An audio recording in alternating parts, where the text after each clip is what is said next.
Hace 33 años, en su natal Yamellín, Antonio Raimondi Ancash empezó la historia musical del cantautor Raúl Arquínigo.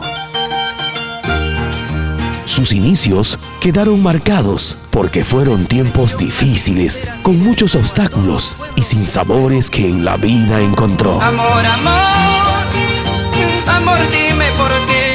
Y con el transcurrir de los años se fueron desvaneciendo como el polvo que el viento se llevó. Envenenado estoy, envenenado por tu traición. Su entrega, su perseverancia y el amor por la música le sirvieron para poder mostrar su calidad, su talento y su enorme capacidad musical. ¿Cuántas veces te he dicho yo, nunca te juegues con el amor? Raúl Arquínigo simboliza un sentimiento de la familia provinciana. Cada canción llega al corazón. Por ello, es el artista que le escribe y le canta al amor con sentimiento. ¿Qué cosa tiene el amor? No te quiero, te adoro, hasta luego te hace llorar. Por su calidad interpretativa, sumado a sus geniales composiciones, lo han convertido en el cantautor más exitoso del Perú. Después de mí, ¿qué importa? Con su humildad que siempre lo caracteriza, Raúl Arquínigo ha recibido premios,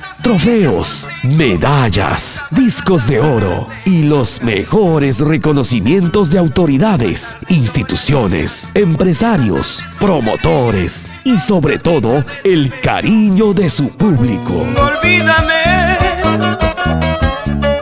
no me compares con nadie. Estos 33 años de actividad artística encierra un significado especial al cantautor Raúl Arquínigo por sus logros obtenidos y sobre todo su aporte a nuestra cultura musical. Y esto se puede palpar en el avance y vigencia de nuestro folclore peruano. Nos quedamos solos. Adelante, maestro Raúl Arquínigo. Hoy por hoy eres el orgullo y emblema del folclore. Tal vez por mi juventud me ilusioné. ¡Feliz aniversario! Gracias por dejarnos ser parte de ti.